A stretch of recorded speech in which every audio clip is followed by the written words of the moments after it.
Dr. Salerno, how are you today, sir? I'm doing fantastic. How are you, Jared? Living the dream over here as always. Always a pleasure to have you on. Yes, thanks for having me back. All right, my pleasure. And we've had a pretty eventful week here. We've had some issues, I guess, with the Bat Wolf, and I think we handled it pretty well, I believe. But maybe you can go over for the audience why you felt the need to go over it to begin with. Well, I'll be actually the first to say I don't actually have any ill will or ill feelings towards anyone who has an opinion. I think what the thing that made it imperative that I, confront it is because things were said about me that aren't true, right? And so if you leave it unspoken, then it could potentially exist as if it were in fact true. So the main thing I wanted to clarify was that I never have, nor will I ever fabricate the existence of research related to any viewpoint I make. And so I just wanted an opportunity for the people who actually follow and appreciate my perspective. I wanted to give a response to them saying, just in case you might be on the fence now because of the slander, here is, definitive evidence of a tiny little fraction of the wealth of research I have that shows that I'm not, fabricating any claims or perspectives. And so it's not about anything other than, wanting my self to be represented in an accurate way. Right. And I saw some people were saying, oh, you're just playing the narcissist game. You're doing just what they want you to do. You're giving them supply. What do you say to that? I don't play games. And I know how to deal with people who are a little bit less collaborative and more antagonistic. So the reality is you can claim that you're supplying them by being silent. You can claim that you're supplying them by being vocal. The reality is somebody who has a disordered character is going to take anything you do or don't do and conceptualize it as supply. But we just can't control how people interpret things. But there's a way to speak to people, and I don't think you should always be silent. This isn't a gray rocking scenario here. This is somebody spread lies about me. You correct the lie, and that's it. You just kind of, now at the end of the day, now it's kind of an ordinary yesterday deal. But he slandered you too. And, it's not like anything's going to happen. Free speech, right? Like you're allowed to do what he did, but our reputations matter to the people who trust us. And so it's important to clarify our own character in light of things that are, challenging who we really are authentically. And I think you did an excellent job of that yourself. So.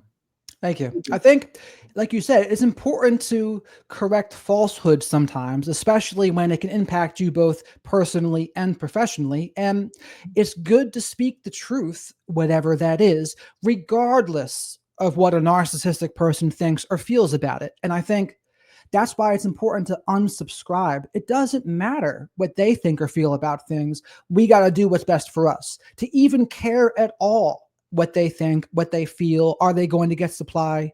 That's playing the wrong game. Right. I agree. Absolutely. So we do what's best for us. It doesn't matter. He could have gotten all sorts of supply. That's totally fine. That's not why I did it. I did it for my audience's sake, for your audience's sake, and just to get the truth out there. Yeah. Yep.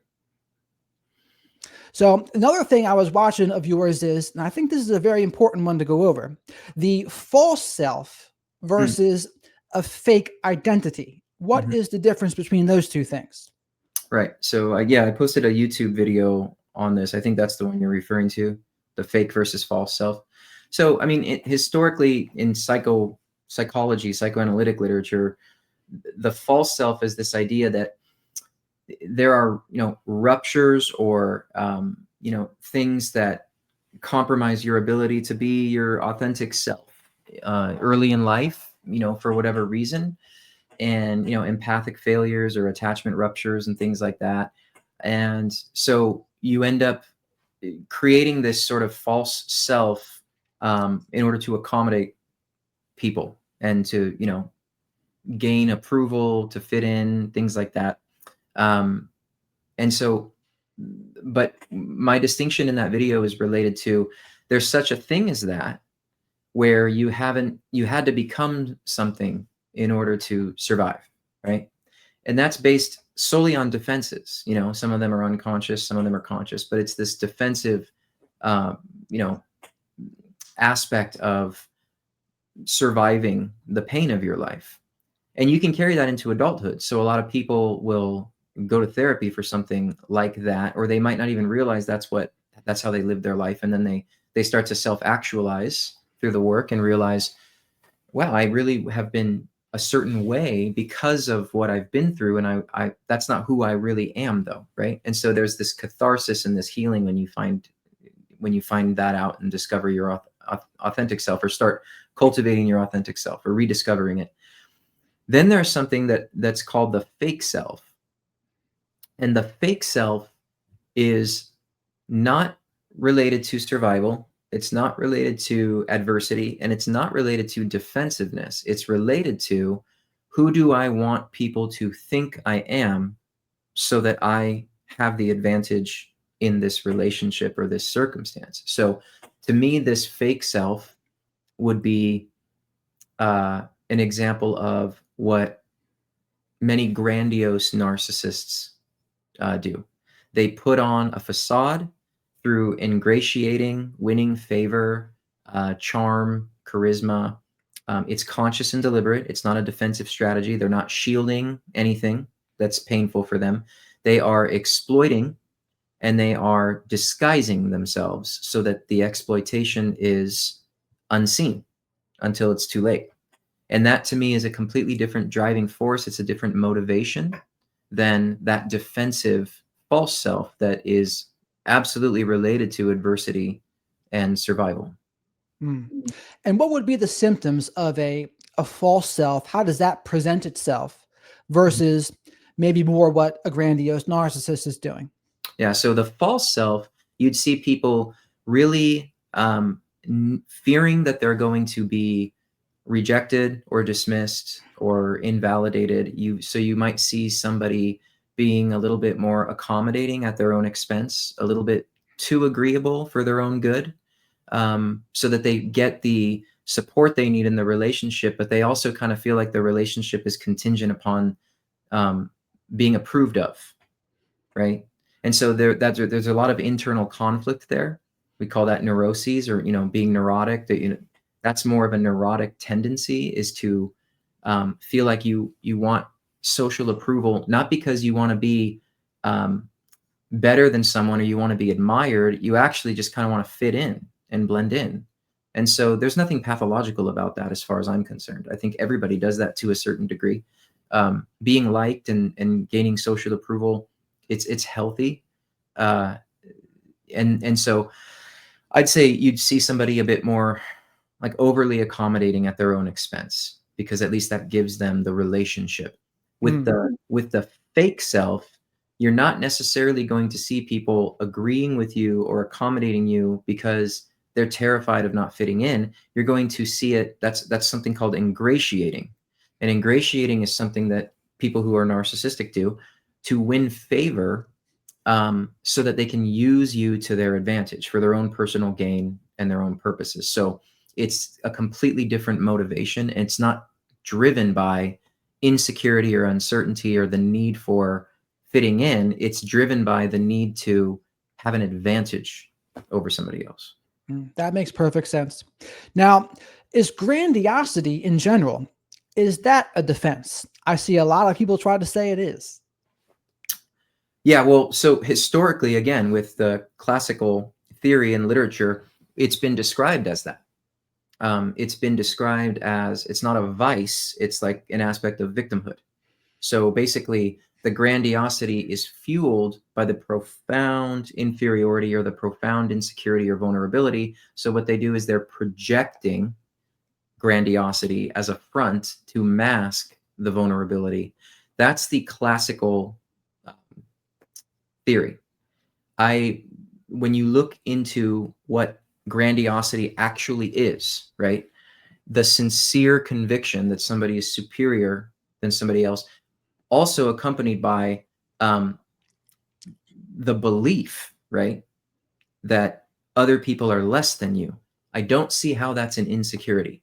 So the way we define grandiosity, and even in more recent clinical literature, we're not defining grandiosity as a defensive strategy that develops as a result of feeling inferior or insecure. We're now seeing it as an inherent trait, just like introversion or agreeableness, that at excessive levels basically fuels narcissism. It's like, even if I posted this recently, there's research that shows even when they're not good at something, they still think they are because of the sincere belief that they're better. It's not even that they have to back it up.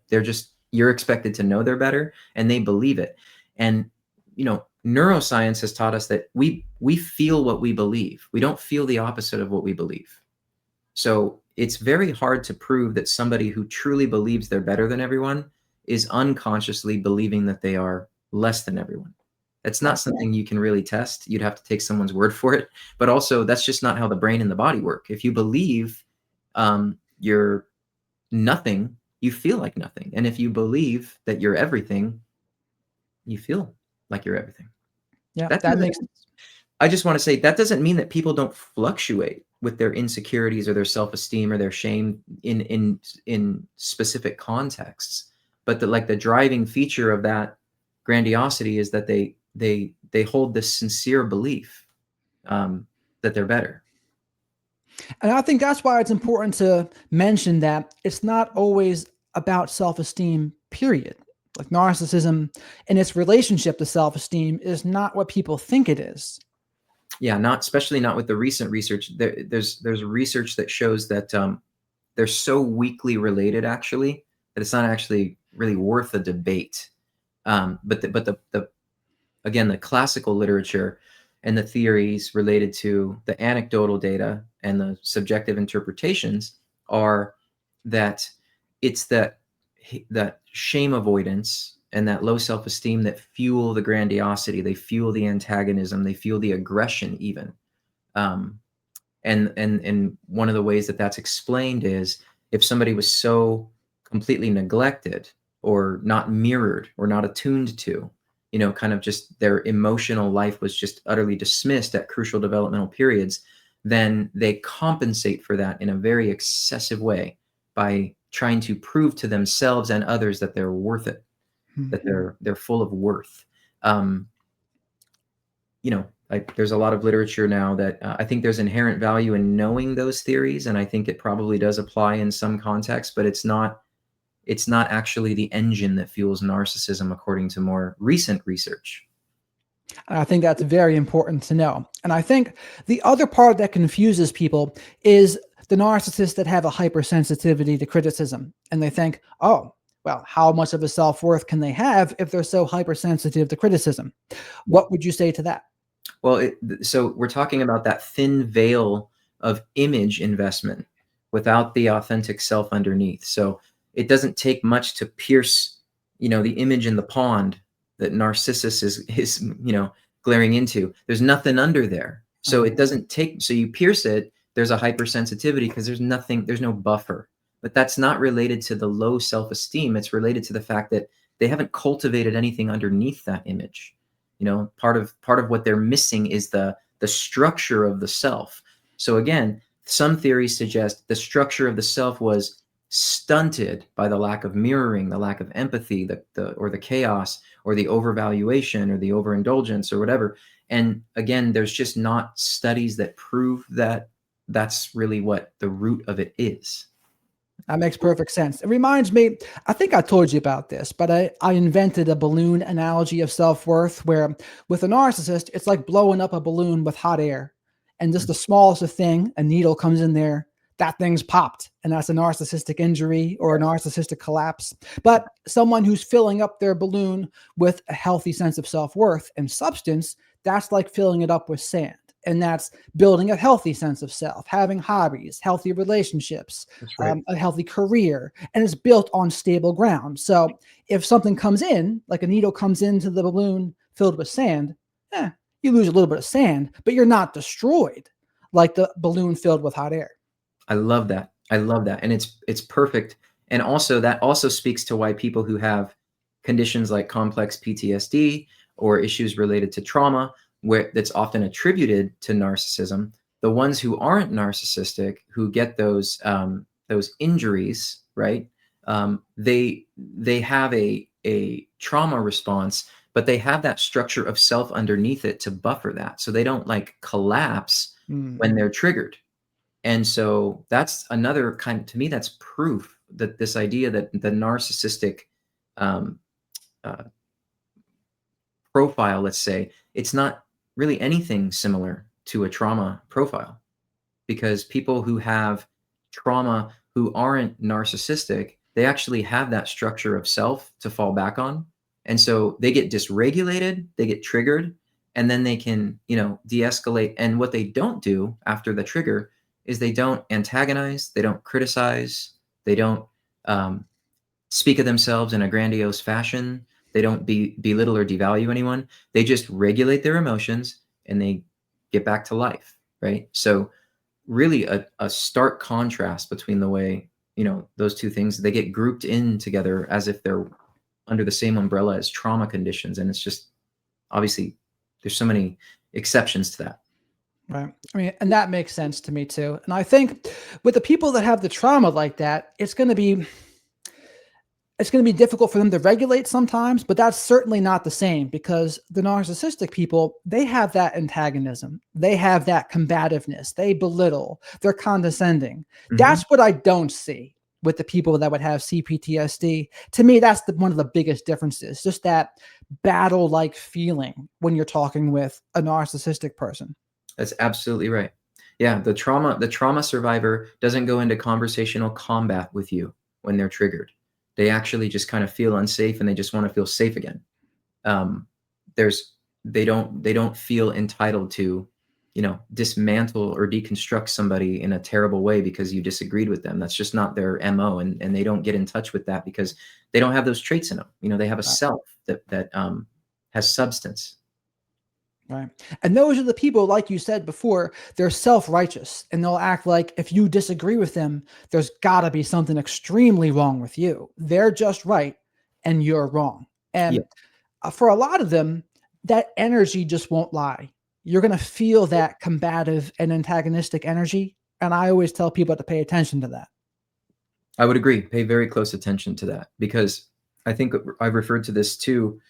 Once that energy gets, externalized and put onto you, when you're no longer in proximity with that person, you have that lingering upset. That's not something that you walk away from a trauma survivor feeling. When you walk away from a trauma survivor feeling collaborative, they're safe, you're safe. You can get into disagreements and it doesn't like escalate to drama. When you walk away from someone who has that narcissistic pathology, you could have that lingering upset for days after. It's almost like something got injected into you, and it's just unsettling for a long time. And it's because they put that into you. They want you to feel that way. It's something that almost feels like like a contagion, or like something in the air just kind of contaminates you for a few days, and it takes a while to shake it off. Yeah, Taylor Swift agrees. And so what would happen is instantly they turn that energy on. Instantly, we see it in the comment sections, but instantly it's that antagonistic energy. Yeah. And to me, antagonism and being combative, that is the opposite of emotional safety. Yeah. No. Yeah. I don't think that somebody who intentionally antagonizes someone is feeling unsafe, and that's what they're doing. I think that they're feeling actually pretty pleased with themselves and empowered and emboldened to not, in a shameless fashion, I might add, to, hurt somebody, and they're trying to. I mean, that's what they want. They want the other person to feel bad. And often it works, unfortunately. It does. Well, and I tell people this too. They're gonna get to you. like there's not really always, there's these counter transferential reactions to people who are intentionally trying to harm you. You're supposed to feel that, because if you didn't detect it, you'd be in trouble. Like you should feel rattled and uneasy after somebody tries to, jab you intentionally. So it's not like you even necessarily want to be completely immune to that. You want to feel it so that you then can protect yourselves and say, this isn't somebody that I want to interact with on a long-term basis. It's gonna feel icky to me, like every time I get into this exchange. That makes sense. Now, to piggyback on a question from earlier, Mhm. we don't talk as much about the environment, you and I, but how do you think the environment does impact people's development? Environment is absolutely, I'll say, both a risk and causative factor that's just as important as all of the, biological and genetic factors that I tend to promote. I think people get this idea that I'm trying to preach some sort of determinism.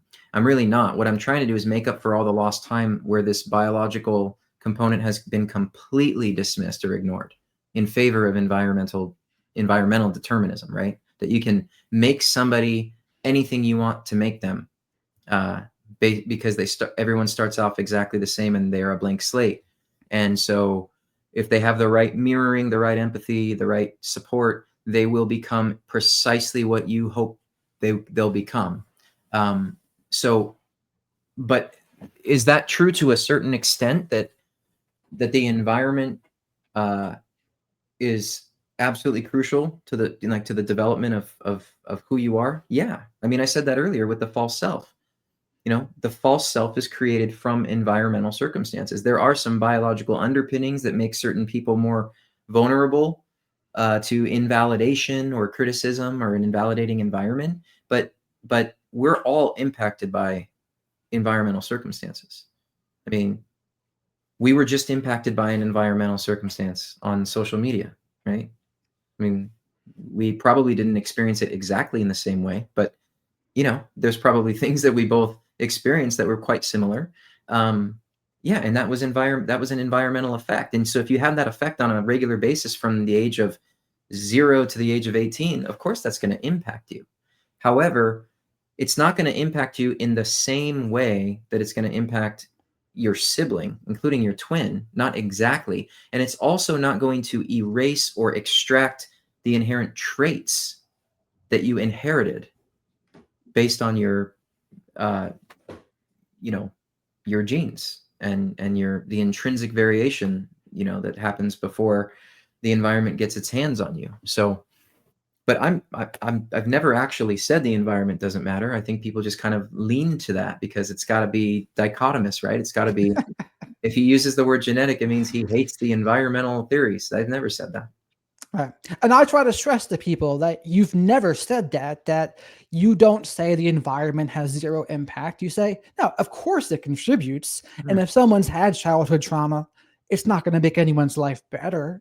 It's Yeah. not going to help someone that already has that inherent genetic traits. It's not going to help them in any way.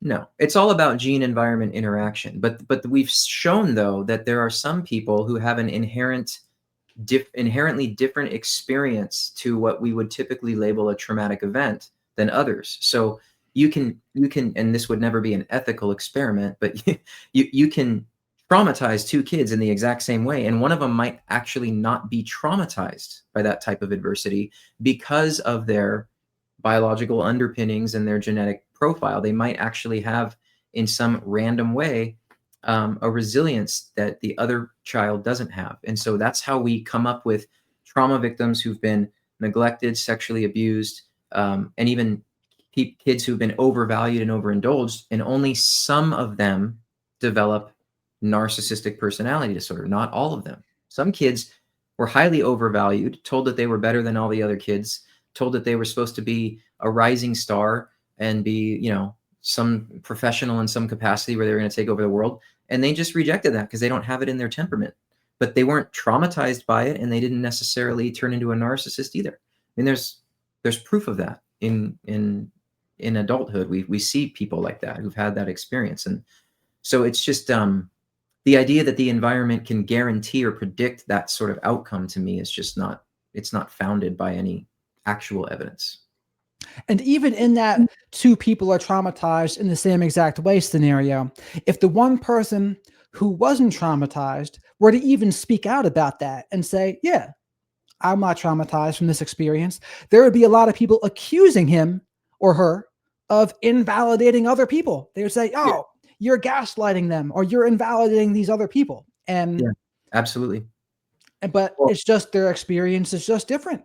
and one of the reasons we don't hear those people existing is because they typically don't go to therapy because they don't really need to. I mean, they don't really. I mean, they have a resilience that they've kind of, uh, found a way to manage their own problems, let's say, and so they haven't sought professional help. So we don't really see them in clinical populations because they don't need, that type of help. It's not that they're better than anyone else. It's just that we go and seek help when something's wrong. And so if they get out of a situation like that relatively unscathed, then they're not going to be seeking treatment. So we're not going to be writing case studies about those types of people. Right. And you've seen that. I have seen that with parents that have struggled with addiction. They have kids, and the kids deal with it in completely different ways. One kid might be completely destroyed by their parents' addiction. The other one, at least appearance wise, seems more resilient. Yes. Well, and I actually had an interesting experience of seeing these individuals in a kind of a roundabout way because a few years ago I used to do fit for duty evaluations for first responders, firefighters, and law enforcement, frontline first responders. And some of them would come in and they would actually tell me stories of their childhood where they grew up without a dad, or they grew up, from a broken home, or, they witnessed their mother being, repeatedly beat by their father. And, I would ask them, like, is that something that you want to or need to talk about? That sounds, pretty traumatic. That couldn't have been good. And some of them were like, look, um, I'm an adult and I have to take responsibility for my side of the fence here. And it's nobody's fault that was the situation that I was put in. And I'm not resentful of anyone. So I mean, I appreciate the offer, but I don't really feel like it's interfering in my life in any meaningful way. Now, some therapists will go, oh, you don't know shit, dude. You're in denial. But then you look at their quality of life longitudinally, you look at their life, and they've been stable and consistent and loyal and committed and regulated and successful. And so there isn't any evidence that it's blown up their life in any, significant way. So you kind of have to believe some of the people who say it's not my childhood. Like, I'm fine. Like, you have to believe it. If we're going to believe everyone who says it is, which most people just believe without questioning that someone was traumatized. They just believe every story, don't even, they don't even consider possible recall bias or embellishment. We also have to believe the people who have proof that they weren't affected by those adverse situations. And I've seen a lot of professionals, they might even try to almost invent an issue that's not there. Like you said, they'll say, are you sure that didn't traumatize you? You must, like you said, be in denial, or you must be repressing it, or Yeah. something along those lines. Yeah, lots of therapists got in a lot of trouble in the 90s for the repressed memory fads, where they were installing false memories into clients. They could not figure out the client's symptoms. So what they did is they came up with the solution to the symptoms. You were sexually abused and you don't remember. And there's an entire book on this. And there are lawsuits and settlements still going on to this day from those 90s cases of therapists insisting that these patients were sexually abused when they don't have any recollection of it. They even had healthy relationships with their parents. And then they actually started to believe that they were abused by their good parents and that they just repressed it. And there's actually a lot of famous psychologists that did depositions in those cases and actually said that they didn't even know to question whether or not that was true or not. They just assumed that it was true because they were taught that repressed memories, can take place. And then you go to therapy 20 years later and they just rise up. And very controversial stuff ruined a lot of lives, harmed a lot of people. So we need to be careful not to install ideas like and lead the witness of our clients, because it can be very detrimental to them. Sometimes they're just telling the truth and they just don't fit your theory. Right. I think some professionals, maybe they were assaulted in their lives, and it's almost like they're projecting what happened to them onto these clients of theirs. Do you think that could have been what it was sometimes? I think too, though, like, we have this, there's such a thing as the belief perseverance effect. And what that means is once you believe something, once it gets installed like into your core belief system, you are going to deny evidence of the contrary, even if the evidence is, right there in front of your face. Like in light of hard evidence, you're going to deny it because you're protecting your belief system. Like it has to be true. And so there's a lot of people where even, I've encountered this with some colleagues. If I don't present it in a way of you're right, you're wrong, I'm right. I present it in a way of, we didn't learn this in school. Check this out. It's very interesting. There's this alternative perspective that says, be careful not to be complicit in blaming parents for everything. Maybe sometimes people don't tell the truth. They go, how could you invalidate your clients like that? So, I mean, they don't even look at the data. I'll send them. I've emailed people articles and they won't look at it. Thanks, but no thanks. That's nice of you. But they kind of give a cavalier, condescending response like, that's cute, but we all know what's up. We've already known. We've known since, 1898. We get it. Very troubling. I mean, that brings to light a couple things. One, how things change, like this evidence and the science and what we know, it changes over time. It's almost like the DSM would be a living, breathing document, like they'll say about the Constitution. That's not gospel. It's not set in stone. Things can change. And then it's pretty troubling that some of these professionals are going to be so closed-minded about something like that. They're just saying, nope, I'm right. I believe what I was taught, and there's no changing that opinion. There's no changing that belief. Yeah, which is it's interesting because the psychology field, you're required to get continuing education to maintain a good standing license. But I think a lot of the people, and I'm not trying to disparage therapists. I'm not saying that they should know this information. I mean, it's pretty absent in degree programs, but they don't typically take a multidisciplinary approach. What they do is they'll get the continuing education for the theories and practices they already know, and it just kind of is like review. That's something that I never did. I actually went out and I looked at other stuff, and I got fascinated with things that I didn't learn because I wanted to learn about them. So things related to behavioral genetics and neuroscience. That's how I kind of discovered this stuff. Is I branched out of, what I was taught because I wanted to learn something new and fresh. And there's lots of different fields that are contributing to mental and behavioral health that are separate from psychology, but they're written off in psychology circles as that's that hard laboratory science that doesn't have any business in clinical practice or research. But it's really not. It's all very much connected and relevant. So, all right. And here's a different question about it. How common do you think narcissistic professionals are, or cluster B professionals in general?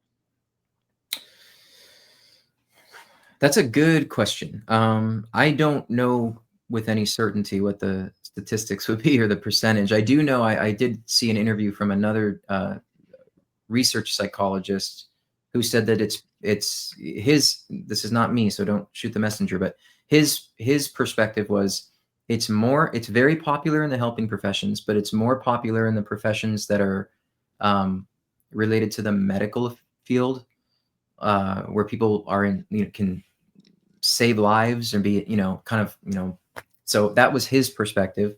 I don't really know how many professionals, mental health professionals would be considered narcissistic, but I always tell people it's not exclusive to any profession. I mean, we see this in every profession. You're going to find people who have these personality traits, and some of them are going to have the traits that are and the features that are so excessive that they're going to meet the criteria.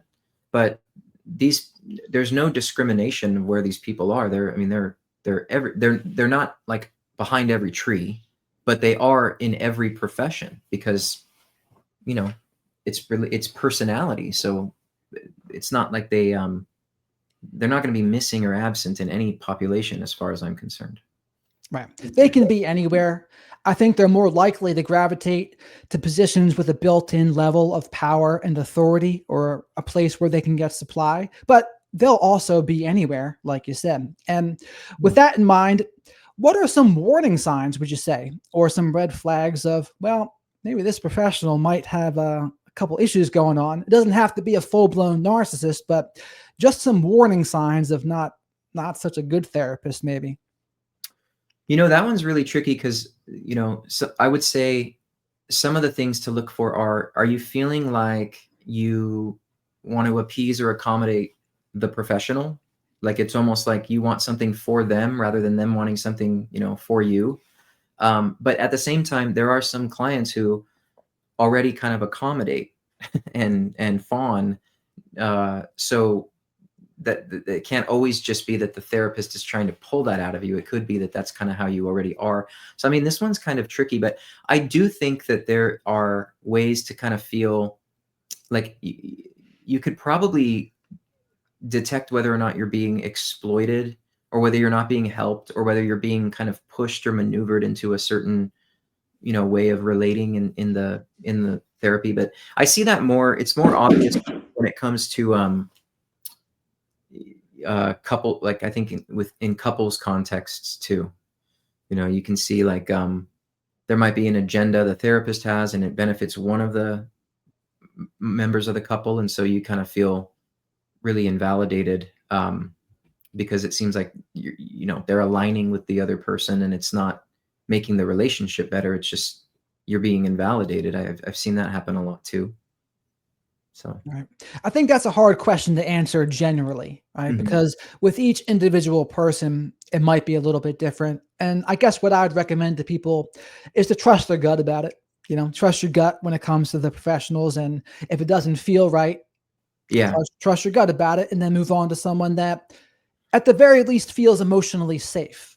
I think that's a good starting point, right? This is a person that's emotionally safe and I feel comfortable with them.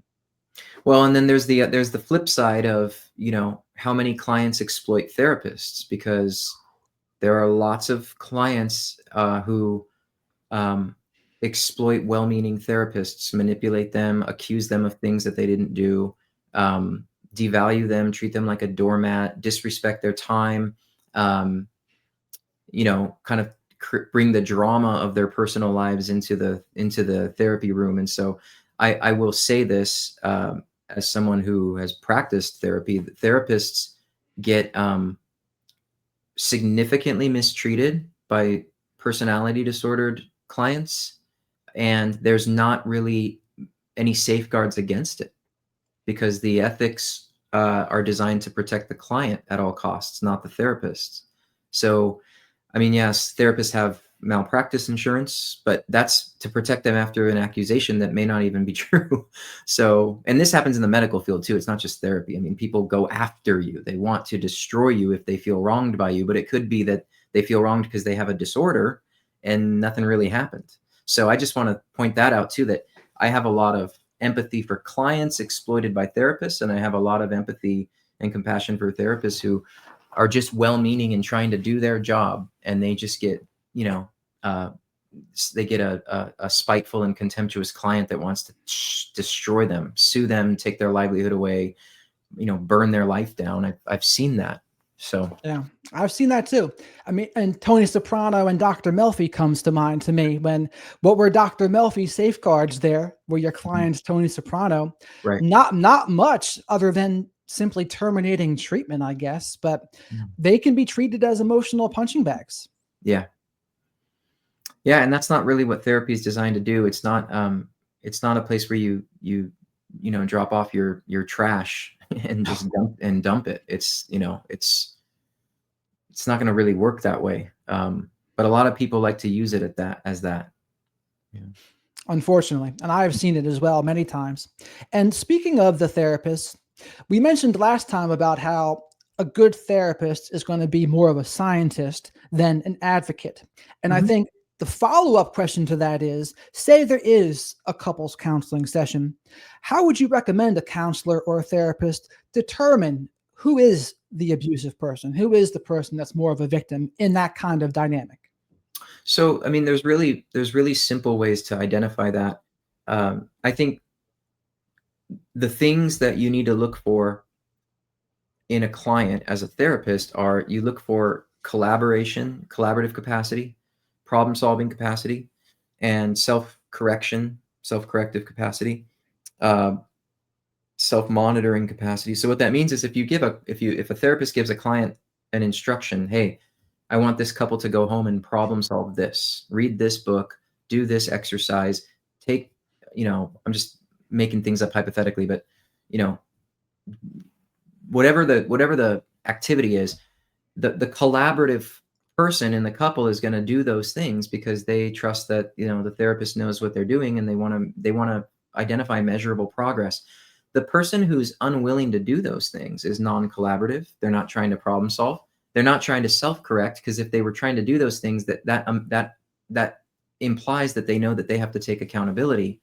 What you see a lot when that happens is one person is really dedicated to the assignment or the activity, and the other person, either they're above it, they don't need to do it, or they use those activities as ways to pathologize their partner even more. So you'll see that over time, if they keep showing up and one person's doing the work and the other isn't, or the other person keeps making excuses for why they don't think they need to do it, and they start blaming circumstances, and, well, this person's doing it because they're the ones who actually need to do the work. So you see that, like, it's pretty simple. It's lack of collaboration in the process. Yep, that makes perfect sense. And I know a lot of narcissistic people, they're going to try to recruit the therapist to their side, triangulate them against the other Mhm. person, or they maybe even use what they learn in therapy as a weapon later. Oh, Yeah. a therapist agrees with me, remember? Or therapist said this. Well, they also the dropout rate is significant with those people. Like, especially typically when they start to feel like they're held accountable for something. And then their impression of it is drastically different, because when I used to work with couples, if I held somebody accountable who later it was determined they were very non-collaborative, their excuse for not coming back was that, well, um, you know, Peter, Dr. Salerno, really put me in a corner, and I just really felt ambushed. And the ambush was a question like, to the comment of the person being abused. He, as soon as we get in the car, he berates me, he yells at me, he drives for 30 minutes and tells me everything I'm doing wrong so that the kids don't hear it. And then when he goes home, it looks like he's, great dad, because he's saving it for, like, the confines of the car. And the ambush was, is that true? It's just me asking it's just me clarifying if it's true. So then they never want to come back, because I didn't just tell them, when I heard that data, I didn't just tell the person, oh, you're probably exaggerating, I'm sure that he doesn't do that. So it's really silly, because that's a tall tell right there. That's the hypersensitivity to criticism. It's not actually a criticism, it's perceived as a criticism. And because they feel entitled to do whatever they want, they feel entitled not to be questioned about it. So, but that's just a one example of how they're just not collaborating with the process. Because if they wanted things to get better and they were doing that, they could say, yeah, I do that, I should probably look into that, help me look into that so I don't do it anymore. So Right. I think a big thing that I see also is they're just constantly making mountains out of molehills. mhm. And if you try to get a direct answer out of them, you'll ask them about, oh, how's your relationship going? And they'll start talking about something completely unrelated to their relationship, right? They're talking about something that's just completely in left field. And it sounds very childlike to me almost when I hear it, because I've had sessions with people where I know one person absolutely narcissistic, and I've told them, like, you don't want to do this. This is not going Yeah, to be helpful in any way. It's yeah. not going to do you any good. But this is what I hear, right? And I hear them go off into left field, and it's childlike which is tricky because that can kind of be disarming in a way, but it's not, though. It's much more, I would say, sinister than childlike. I would agree. And I think that's another reason, though, why a lot of people conceptualize these disorders as like stunted emotions or stunted maturity. Like if they just had the support during those developmental stages, they wouldn't have like been stalled or stunted in that. But the reality is they're not stalled because they've gone to college, they've worked a job, they can pay their bill. Like, so they're only stunted in this one way, but everything else is adulting. That's just not how really it works.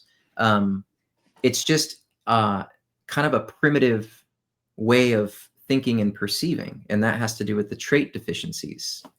That's really what's fueling that. It's not childlike. It seems like it's a childish tantrum, but it's more of just a sort of like an adult kind of rebellion. Like, I don't want to play. I don't like the way that you're asking me to be.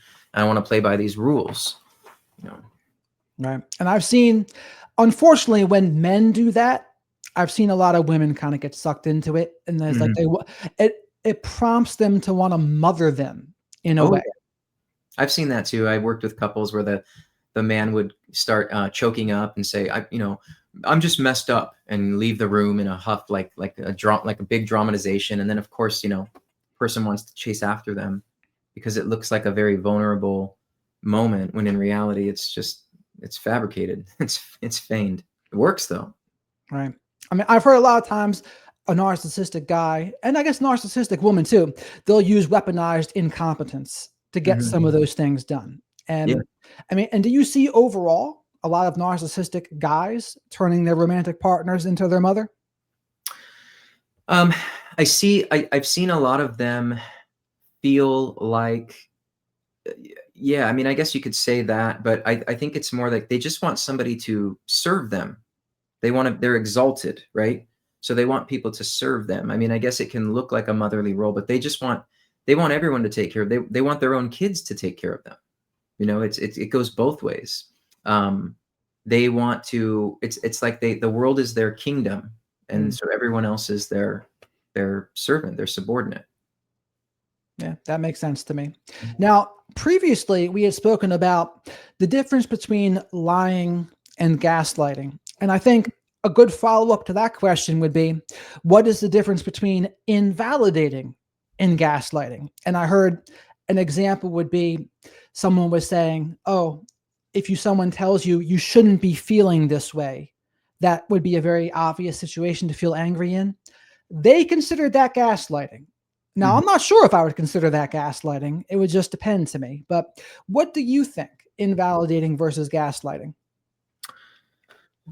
Well, first of all, there's forms of invalidation that don't require words at all, and they can be very passive. So gaslighting, as far as I understand, is more like an intentional truth distortion, right? So it can develop when somebody asks somebody something like in the movie Gaslight, or what, where they're dimming the lights, essentially. Are you doing this? No, I'm not doing that. Are you sure? Because I think that they changed. No, of course not. I'm not doing it. It's all in your head. Don't worry about it. You're seeing things. That's a form of gaslighting. Or it can actually be a form of gaslighting where they pursue someone to distort their reality. So it's not like they're responding to a question. They're actually creating a scenario to distort the person's perception. But invalidation could be, like refusing to acknowledge something. You're not necessarily distorting someone's perception. You're just refusing to acknowledge the meaning of it. So invalidation could be, that wasn't my intention, or, sorry you feel that way, but I didn't make you feel that way. Kind of like more just of like a degree of separation from the responsibility. Or whereas gaslighting could be more like, you just said this to me and it hurt. That's not what I said. I didn't say that. Well, we can play back the tape and I can prove it. Well, you misheard me. That's more like there's even evidence of the reality of it, and they are still just saying, no, your evidence is wrong. You're misperceiving it. So invalidation doesn't always involve distortion of reality. It can just be like not being accountable for something as well. That makes sense to me. And I think the gaslighting as a process aspect of it too, I think that plays a part too. Yeah. Well, yeah. And so invalidation, for example, could be you walk away from someone who says, you really hurt, that really hurt my feelings, what you said earlier. Just walking away could be invalidating. I mean, that's not acknowledging the emotional experience of the person, just is a form of invalidation too. So it's really not necessarily manipulation. It's not manipulative. It can just be a dismissal in a lot of ways that feels terrible, but it's not manipulative. It's just, it kind of really is just what it is on the surface, Okay, that makes sense. And going back to the lying versus gaslighting part, Mm-hmm. do you think it's true to say all gaslighting is lying, but not all lying is gaslighting? All gaslighting is lying, but not all lying is gaslighting.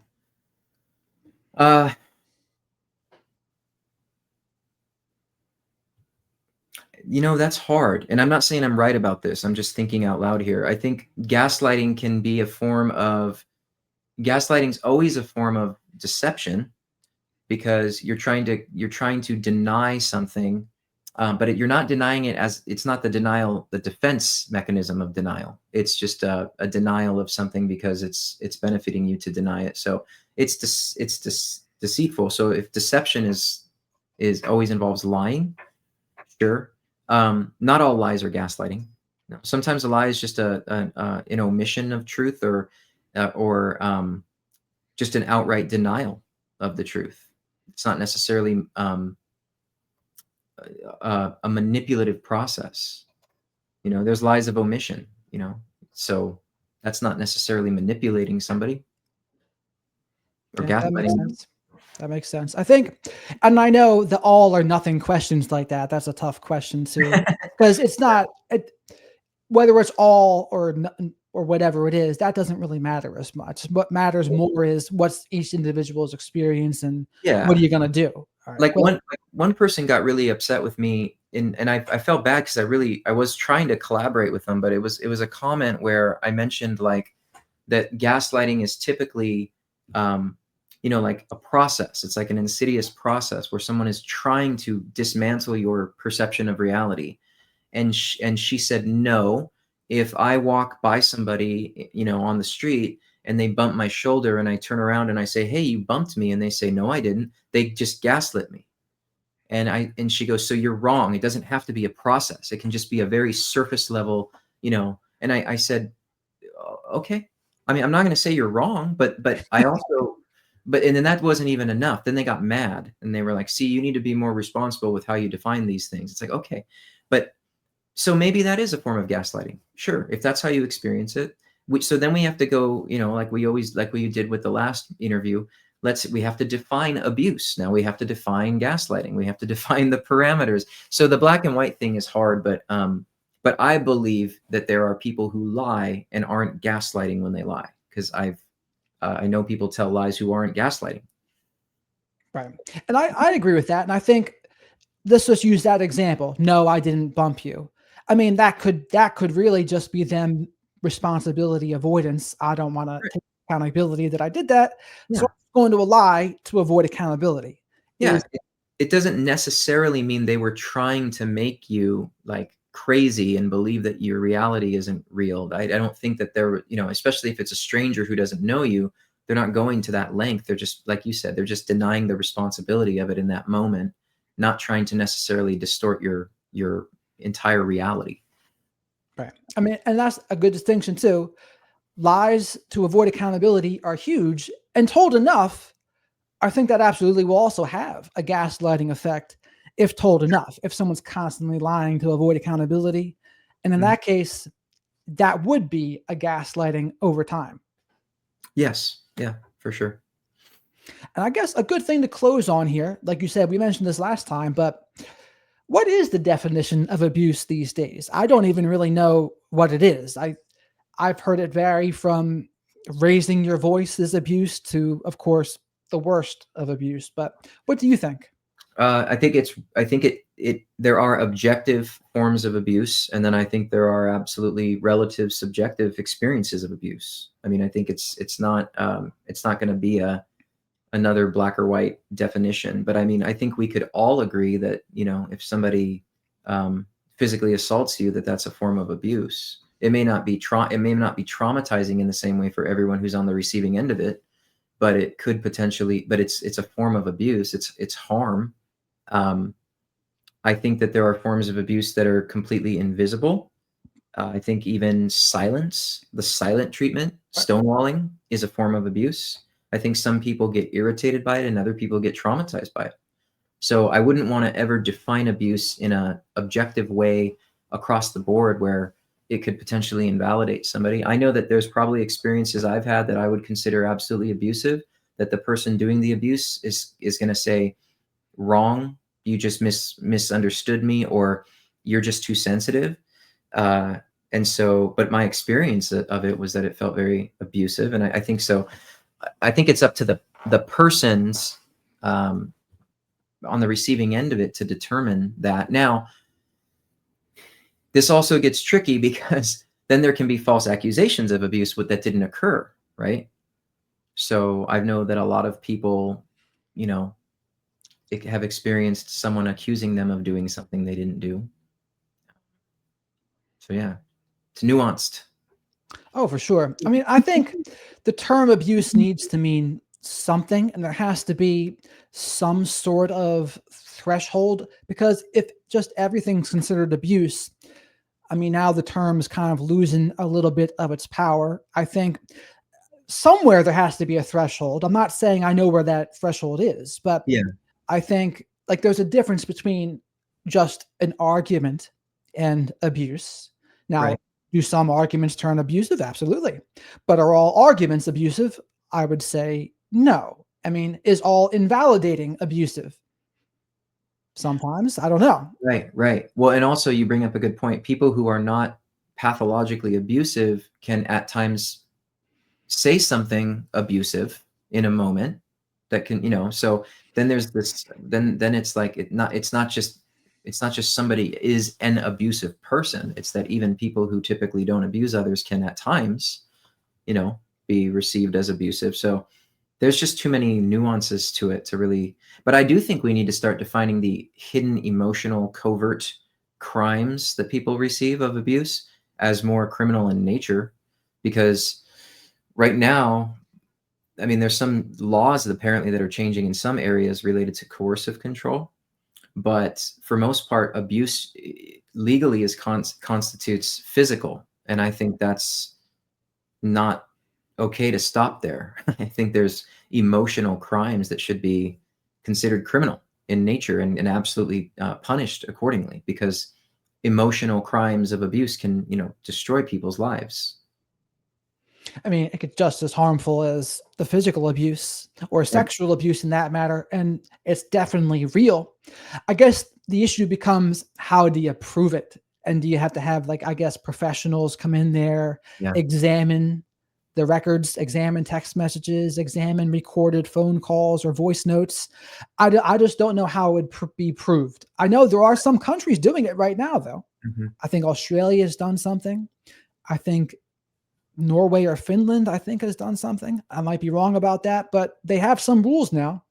Yeah, I think if you can find a way to document the enduring patterns in some way that are consistent across a timeline, that are the rule rather than the exception, then there might be some ways to gather evidence in that way. But again, a lot of it's just verbal or emotional. It's undocumented, so it's difficult. Yeah. And so how do you prove something when there's no evidence of it? Yeah, And there's be a she said kind of thing. And yeah, that's tough. I guess there'd probably have to be some action items there. Okay, well, record your arguments, maybe, if you're in a right to record state. There had to be something that points to evidence, I would say.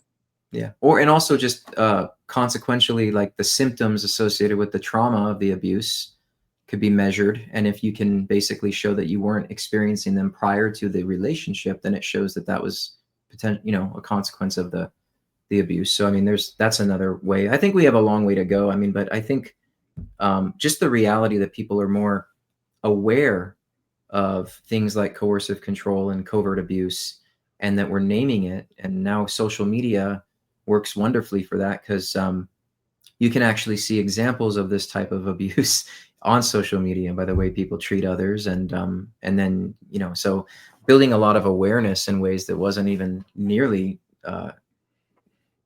scratching the surface even like 10 years ago. I mean, so I think we're heading in that direction in a positive way. It's been one of the most positive things social media has done. There's so much more awareness about this, and there's a platform for people to teach about it, and a place for people to learn about it. Exactly. So before I let you go, is there anything else new you have going on that you want to announce to people? Let's see, new. I'm in the process of, completing a new book that should be out in a couple of weeks, maybe a month. So I'll start, announcing that and advertising that when it's available for anyone who's interested, who liked my previous books. It'll be sort of along the same lines, and it's more related to intentional abuse and sort of type of like cruelty and the nature of cruelty and things like that. So I'll announce that as it becomes available. Right on. I mean, you've been pumping out the books there. It's pretty cool. Yeah, I love writing, so I dedicate as much time as I can. Set time aside to make that a priority. Right on. I mean, I know everyone loves reading them, but the faster you get them out, the more people will read them. Yep. All right, sir. It's always a pleasure having you on, Peter. Thank you very much. I appreciate it, Jared. You have a great rest of your day. All right. You too.